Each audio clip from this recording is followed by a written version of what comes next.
ॐ त्र्यम्बकं यजामहे सुगन्धिं पुष्टिवर्धनम् उर्वारुकमिव बन्धनात् मृत्योर्मुक्षीयमामृतात्।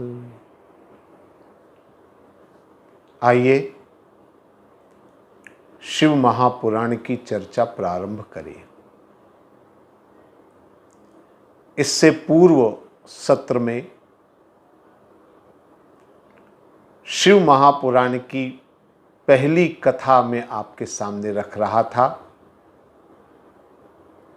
हालांकि उस कथा को मैं पूर्ण नहीं कर पाया, तो आइए अब उस कथा को हम पूर्ण करें, उसी को हम समझने का प्रयास करें। मैंने कहा था ब्रह्मा और विष्णु में विवाद हुआ। भगवान शंकर ने एक ज्योतिर्मय लिंग उत्पन्न किया और ये कहा कि जो इस लिंग का थाह पालेगा वो विजयी होगा और वही दुनिया में श्रेष्ठ होगा। ब्रह्मा जी हंस पर आरूढ़ होकर ऊपर की ओर बढ़े। रास्ते में केतकी का फूल मिला। अब भगवान विष्णु के चरित्र को भी समझने का प्रयास कर ले। भगवान नारायण वराह पर आरूढ़ होकर नीचे की ओर जाते, नीचे की ओर जाते। लंबी यात्रा उन्होंने करी और वापस लौट आए।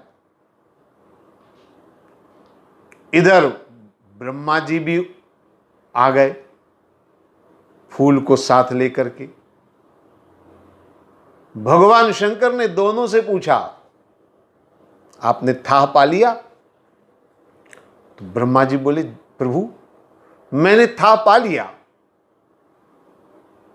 और इस बात की गवाही ये फूल देगा। क्यों फूल? जब मैं ऊपर पहुंचा तब तुम मुझे मिले थे ना। फूल ने हां कर दी। भगवान शंकर ने ब्रह्मा जी की बात सुनी और उसके बाद भगवान नारायण की तरफ देखा, आप बताइए। तो भगवान नारायण ने हाथ जोड़ करके कहा, प्रभु मैं थाह नहीं पा सका। मैंने जितनी कोशिश करनी थी मैंने कर ली, पर मैं थाह नहीं पा सका। सुनकर के ब्रह्मा जी मन में बड़े प्रसन्न हुए कि चलो बाजी मैं जीत गया। लेकिन मामला बड़ा विचित्र हुआ। भगवान शंकर ब्रह्मा जी पर कुपित हुए और भगवान नारायण पर भगवान प्रसन्न हुए। दोनों को थोड़ा समझने का प्रयास करें। मैंने कहा था ब्रह्मा जी ज्ञान मार्ग के प्रतीक हैं, बुद्धि के देवता है। फूल के लिए मैंने कहा था फूल है शब्द, ज्योतिर्मय लिंग यानी आत्मस्वरूप पर ब्रह्म, निर्गुण निराकार ब्रह्म, आत्म तत्व को जानने की यह प्रतियोगिता है। ब्रह्मा जी शब्दों के द्वारा सिद्ध करना चाहते हैं कि मैंने आत्म तत्व को जान लिया, जो संभव नहीं है। याद रखिए, आत्म तत्व का केवल अनुभव किया जा सकता है, उसे शब्दों के द्वारा व्यक्त नहीं किया जा सकता है।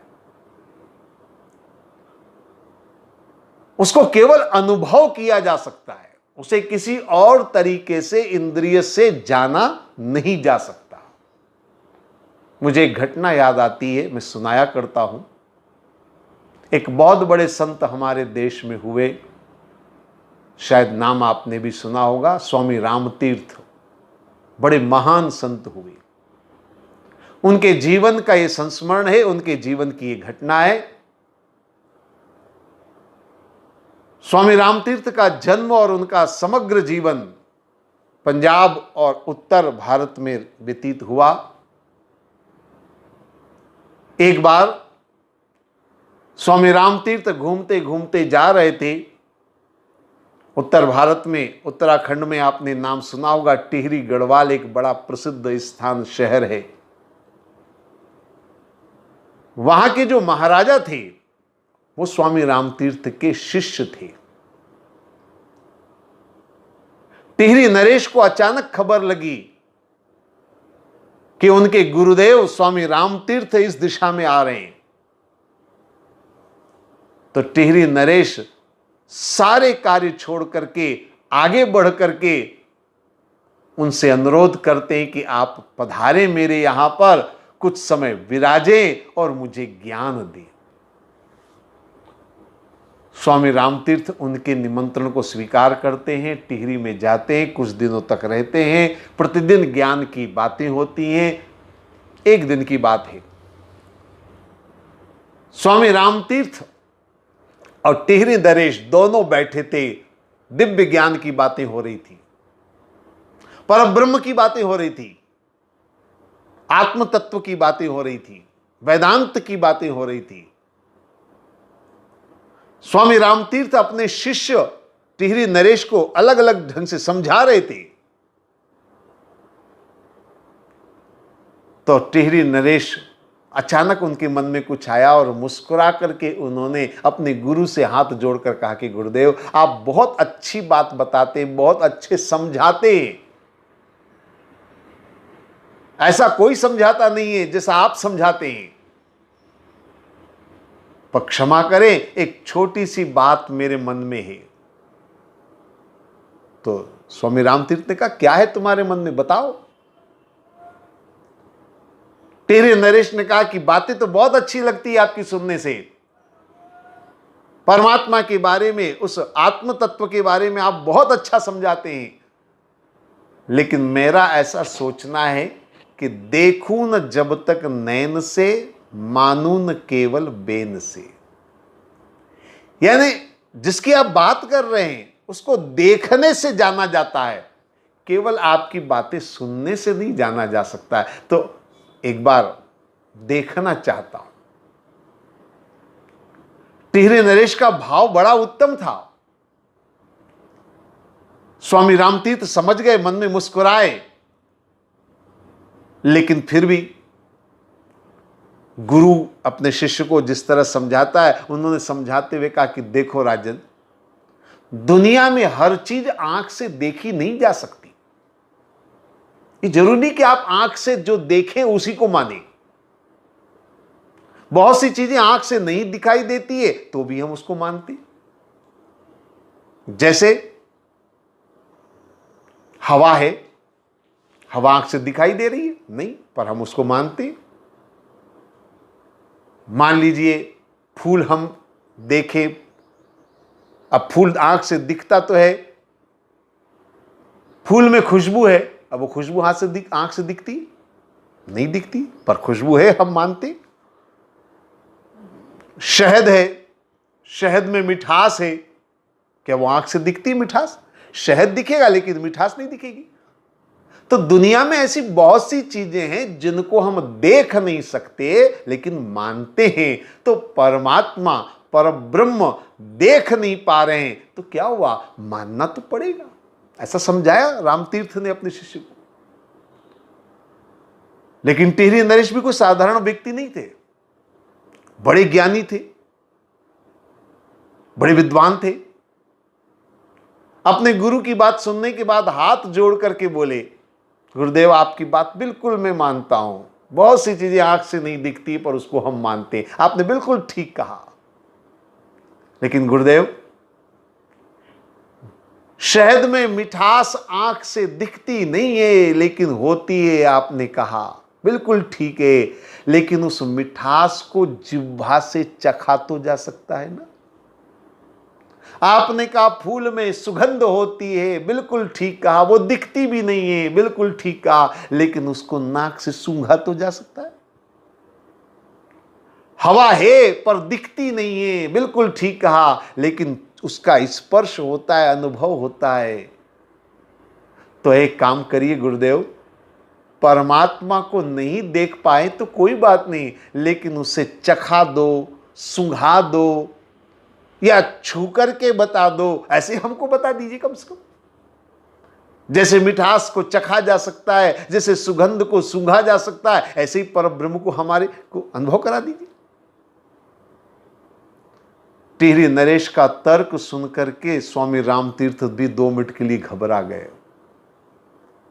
तर्क बड़ा अद्भुत था, जवाब देना मुश्किल था, लेकिन स्वामी रामतीर्थ भी अद्भुत संत थे। 2 मिनट तो सोचते रहे और अचानक खड़े हुए और खड़े होकर के उन्होंने अपने शिष्य टिहरी नरेश की पीठ पर एक घूंसा मारा और जबरदस्त घूंसा मारा। और स्वामी रामतीर्थ बड़े महान योगी थे, योग बल बड़ी ताकत थी। घूंसा ऐसा लगा कि एक पल के लिए तो वो जैसे मूर्छा सी आ जाए, गिर पड़े। पर थोड़ी देर में वो जब उठे टिहरी नरेश, अब कहें तो क्या कहें, गुरुदेव हैं। अगर कोई सामान्य व्यक्ति अगर ऐसा व्यवहार करता या ऐसा आचरण करता तो तुरंत उसे बंदी बनाकर दंडित कर दिया जाता, पर अब गुरुदेव हैं। लेकिन टिहरी नरेश ने फिर भी हाथ जोड़ करके अपने गुरु से कहा, रामतीर्थ से कहा, गुरुदेव मेरे सवाल का जवाब नहीं देना था तो मत देते, मना कर देते। आपने इतना जोर से घूंसा मारा और मारा भी इतना कस के कि अभी तक दर्द हो रहा है। तो रामतीर्थ ने कहा, अच्छा दर्द हो रहा है, कहां हो रहा है दर्द, मुझे बताओ, बताओ मुझे कहां दर्द हो रहा है। तो टिहरी नरेश ने कहा, आपने मारा उसी जगह दर्द हो रहा है, और कहां दर्द हो रहा है। स्वामी रामतीर्थ ने कहा, मुझे दर्द दिख नहीं रहा भैया, इसलिए मैं पूछ रहा हूं कहां हो रहा है दर्द। तो टिहरी नरेश ने कहा, दर्द कोई दिखेगा आपको, कोई दिखने की चीज है। तो स्वामी रामतीर्थ मुस्कुराए, बोले, अच्छा दिखने की चीज नहीं है तो सूंघा दो मुझे दर्द को। टिहरी नरेश ने कहा, कैसी बातें कर रहे हैं, कोई सूंघने की चीज है। बोले, अच्छा सूंघने की चीज नहीं तो चखा दो, ये कोई चखने की चीज है। बोले, छू करके हमें बता दो, दर्द मोटा पतला लंबा चौड़ा क्या है, जरा स्पर्श करा दीजिए। तो टिहरी नरेश ने कहा, गुरुदेव आप कैसी बातें कर रहे हैं, दर्द न छुआ जाता है, न चखा जाता है, न सूंघा जाता है, दर्द तो जिसको होता है वही अनुभव करता है। स्वामी रामतीर्थ ने कहा, बस यही तो मैं तुम्हें समझाना चाहता हूं और इसीलिए मैंने घूंसा मारा।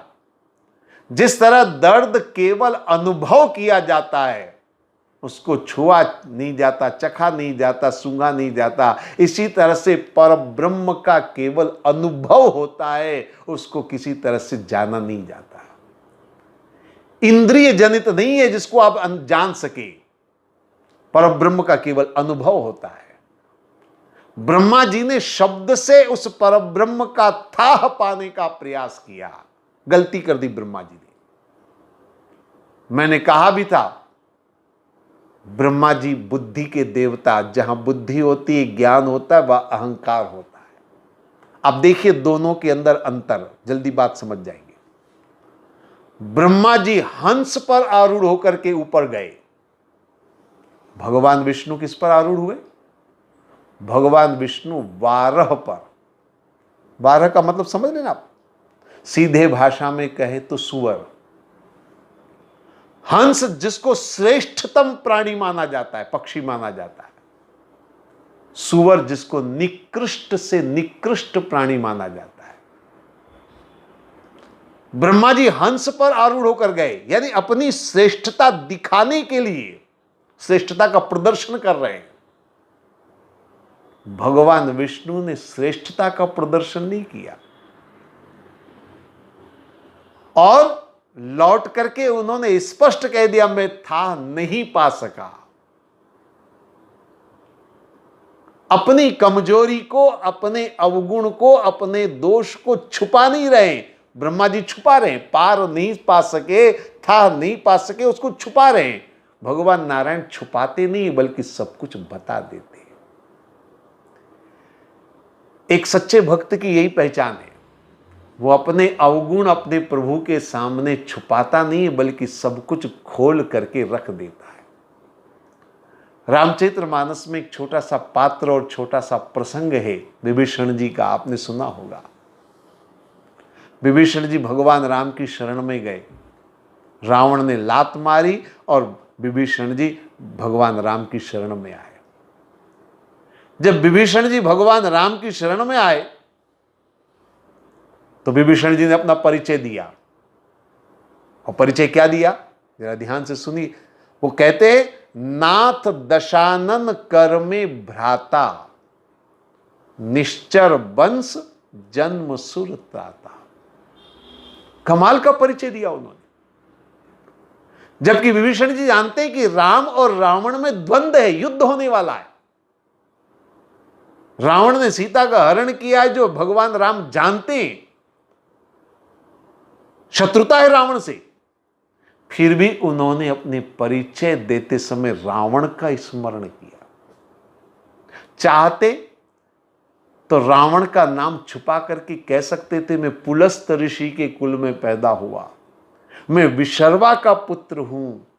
लेकिन नहीं, विभीषण जी अपनी श्रेष्ठता को नहीं बता रहे भगवान के सामने, बल्कि अपने अवगुण बता रहे हैं कि बाकी सब ठीक है, लेकिन अवगुण यह है कि मैं आखिर हूं तो उसी रावण का भाई। आखिर कुछ भी हो, मैं उस निश्चर वंश का ही एक हिस्सा हूं। अपना अवगुण, अपना दोष बता रहे। और यह बहुत बड़ी बात है, अपने अवगुणों को स्वीकार करना, अपने दोष को, अपनी गलती को स्वीकार करना। अगर आदमी इस सूत्र को जीवन में अपना ले तो जीवन की बहुत सारी समस्याओं का समाधान हो सकता है। हम अपनी गलतियों को छुपाते हैं, दबाने का प्रयास करते हैं, और उसके कारण हम अपने सामने बड़ी समस्याएं उत्पन्न कर लेते हैं। हम ज्यादातर अपनी ही बनाई हुई समस्याओं में उलझे रहते हैं। समस्याओं को सुलझाने के बजाय और उलझाने का प्रयास करते हैं। मैं आपसे निवेदन करूंगा, यह बहुत बड़ा सूत्र है। आदमी अगर अपनी गलती को स्वीकार कर ले, आदमी अगर अपने अवगुणों को स्वीकार कर ले, आदमी अगर अपनी कमजोरी को देख ले, समझ ले और स्वीकार कर ले कि कमी मुझ में है, तो वो सफल हो सकता है जीवन में। भगवान नारायण अपने गुणों को सामने नहीं रख रहे, बल्कि अपनी कमजोरियों को। वाराह के ऊपर आरूढ़ होकर क्यों गए, जबकि नारायण का गरुड़ वाहन माना गया है। यहां गरुड़ नहीं, यहां वाराह है, सुअर है। सुअर माने निकृष्ट। भगवान विष्णु का यह संकेत है, क्योंकि एक अवतार उन्होंने इसी रूप में लिया है, निकृष्ट देह में लिया है। तो वो अपनी निकृष्टता को स्वीकार कर रहे हैं कि मेरी निकृष्ट देह भी है, और स्वीकार कर रहे हैं कि मैं था नहीं पा सका, मैं अंतिम छोर को नहीं पा सका। इस सत्य को स्वीकार करते हैं। ब्रह्मा जी ने असत्य वचन कहे, ब्रह्मा जी ने झूठ फरेब का सहारा लिया। परिणाम क्या निकला, भगवान शंकर ब्रह्मा जी पर कुपित हो गए। कथा कहती है, भ्रकुटी के मध्य से एक भैरव उत्पन्न हुआ, और उस भैरव ने भगवान शिव के आदेश के अनुसार ब्रह्मा जी का एक मस्तक काट दिया। हालांकि एक बात मैं यहां स्पष्ट कर देना चाहूंगा, कहीं आपके मन में भ्रम न हो जाए कि एक मस्तक काटने का मतलब 4 मुख वाले ब्रह्मा जी के क्या 3 मस्तक हो गए? नहीं, मैं आपको बता दूं, ऐसा वर्णन आता है शिव पुराण आदि में कि ब्रह्मा जी के 5 मस्तक थे। इस भैरव ने उत्पन्न होकर के एक मस्तक काट दिया, उसके बाद 4 मस्तक बचे। एक मस्तक काट दिया। कौन सा मस्तक काटा? जिस मस्तक से ब्रह्मा जी ने झूठ कहा था, जिस मस्तक से ब्रह्मा जी ने भगवान शंकर को धोखा देने का प्रयास किया था कि मैंने थाह पा लिया, उस मस्तक को काट करके दंडित किया। अब ये 5 मस्तक ब्रह्मा जी के, थोड़ा इनको भी समझ लें। ब्रह्मा है बुद्धि के देवता, और बुद्धि से ये 5 बातें होती हैं। कौन सी 5 बातें? ज्ञान, विज्ञान, ध्यान और प्रज्ञान। लेकिन 5वां मस्तक और है, वो है अज्ञान। भैरव ने 5वां मस्तक काटा, क्योंकि अज्ञान ही आदमी को झूठ फरेब में डालता है, अज्ञान ही आदमी को गलत दिशा की ओर ले जाता है, इसलिए 5वां मस्तक काट दिया। कहते हैं ब्रह्मा से वेद प्रकट हुए, 4 वेद हैं, ये 4 मुख से 4 वेद प्रकट हुए, लेकिन यह जो अज्ञान का मस्तक था, ये भगवान शंकर ने भैरव के द्वारा कटवा दिया। एक और बात मैं आपको बता दूं इसी से जुड़ी हुई, ब्रह्मा है बुद्धि के देवता, बुद्धि को प्रकट करने के 5 साधन हो सकते हैं। आपकी बुद्धि को कैसे प्रकट करेंगे? बुद्धि प्रकट करने का कोई साधन तो होना चाहिए, कोई आधार तो होना चाहिए। 5 साधन है प्रकट करने के। कैसे 5 साधन? देखिए, एक बुद्धि वाणी के द्वारा प्रकट होती है, आदमी की बोली से। कहते हैं ना, कागा कोयल एक है, बसे एक ही डाल, बोली से पहचानिए यह कोयल यह काग। तो वाणी की एक तो पहचान होती वाणी से। आदमी के शब्द बता देते हैं कि आदमी कितना बुद्धिमान है, बुद्धू है, कितना ज्ञानवान है, कितना अज्ञानी है, कि अहंकारी है, कि क्या है, वाणी से पता चल जाता है। तो एक तो बुद्धि को प्रकट करने का साधन है वाणी। दूसरा, लेखनी। वाणी चाहे ना भी हो, लेकिन आदमी की लेखनी आदमी की विद्वत्ता को प्रकट करती है कि आदमी कितना विद्वान है, आदमी कितना ज्ञानवान है। तो एक तो वाणी से प्रकट होती है बुद्धि, एक लेखनी से प्रकट होती है, एक हाव भाव। एक चीज और है, न लिखना है न बोलना है, लेकिन हाव भाव से भी अपनी बुद्धि को प्रदर्शित किया जा सकता है, अपने ज्ञान को प्रकट किया जा सकता है। कई बार हमने देखा है, जो बोल नहीं सकते, जो सुन नहीं सकते, वो लोग ऐसे हाव भाव से भी अपनी विद्वत्ता सिद्ध कर सकते हैं।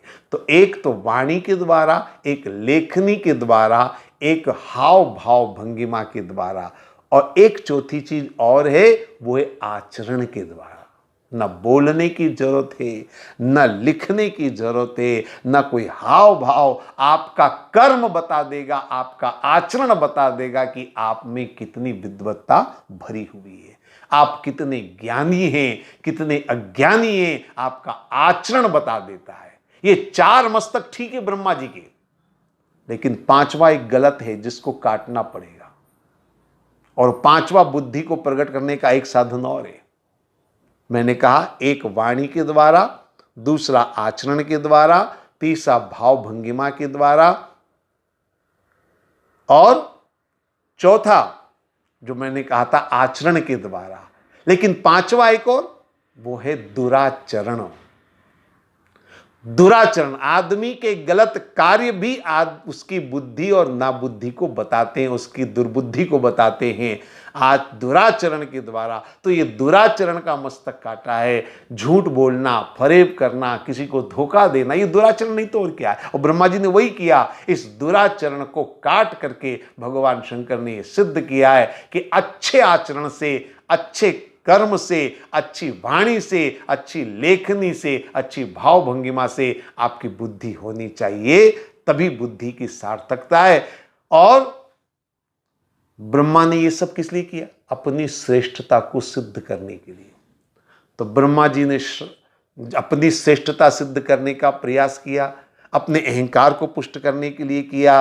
तो भगवान शंकर ने श्राप दिया ब्रह्मा जी को, आपने सम्मान, पूजा, अपना यश, अपनी जय जयकार के लिए किया। और नारायण ने अपनी स्वीकृति दी, सहज स्वीकृति कि मैंने था नहीं, सच्चाई को स्वीकार किया। इसलिए नारायण की सर्वत्र पूजा होगी और ब्रह्मा जी की कहीं पूजा नहीं होगी। और हम देखते केवल एक पूरी पृथ्वी पर एक ही ब्रह्मा जी का मंदिर माना जाता है पुष्कर में, बाकी कहीं पर ब्रह्मा जी की पूजा नहीं होती है। केतकी के फूल को श्राप दिया भगवान शंकर ने कि तुम मेरी पूजा के उपयोग में नहीं लिए जाओगे, क्योंकि जिसने असत्य का साथ दिया, जिसने झूठ में सहयोग दिया, वह पूजा के योग्य नहीं हो सकता है। परंतु भगवान शंकर ने यह जरूर कहा कि तुम मंडप सजाने के काम आ सकते हो। मैंने कहा अभी थोड़ी देर पहले, फूल जो है वो शब्द है। शब्द आत्म तत्व का वर्णन नहीं कर सकते, लेकिन श्रृंगार, शब्द जो है वो श्रृंगार है। उस श्रृंगार के अंदर शब्द का प्रयोग हो सकता है। वही श्रृंगारित भाषा ग्रंथों की मर्यादा और आदर्श होती है। इसलिए कहा मंडप के श्रृंगार में तुम्हारा उपयोग हो सकता है। तो भगवान शंकर की यह जो कथा है, ब्रह्मा और विष्णु का चरित्र का जो वर्णन किया गया, अगर थोड़ा सा हम ध्यान से इसे देखें और समझने का प्रयास करें, तो जहां अहंकार होगा वहां पराजय होगी, जहां विनम्रता होगी वहां सफलता प्राप्त होगी। भक्ति मार्ग में विनम्रता से जब भक्त आगे बढ़ता है तो निश्चित रूप से उसके जीवन में सफलता प्राप्त होती है। एक बात और मैं आपको यहां अंत में बताना चाहूंगा, ये जो भगवान शिव का ज्योतिर्मय लिंग प्रकट हुआ ब्रह्मा और विष्णु के बीच में, इस विवाद के निराकरण के लिए, जिसके थाह को पाने का प्रयास दोनों ने किया, यह ज्योतिर्मय लिंग जिस दिन प्रकट हुआ उसी दिन को शिवरात्रि के पर्व के रूप में मनाया जाता है। अक्सर लोगों के मन में एक भ्रम रहता है, शिवरात्रि पर्व का कुछ लोग सोचते हैं कि शायद भगवान शिव और पार्वती का विवाह दिवस होगा।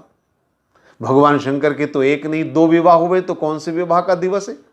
कुछ लोगों के मन में यह भ्रम है कि भगवान शंकर का शायद जन्म दिवस होगा। अरे भगवान शंकर तो अजन्मा है, आदि अनादि देव हैं, तो जन्म कहां से होगा। और जिसका जन्म नहीं उसकी मृत्यु भी नहीं, तो ना ये पुण्यतिथि हो सकती है। इसलिए भगवान शंकर का न ये जन्म दिवस है, न ये कोई विवाह दिवस है, यह ज्योतिर्मय लिंग के प्रागट्य का दिवस है और उसी दिवस को शिवरात्रि के रूप में मनाया जाता है। तो भगवान शंकर का ये दिव्य स्वरूप हमें शिव और आत्म तत्व की अनुभूति की ओर प्रेरित करता है। ओम सर्वे भवन्तु सुखिनः, सर्वे सन्तु निरामया, सर्वे भद्राणि पश्यन्तु, मां कश्चित् दुःखभाग् भवेत्। ओम शांति शांति शांति।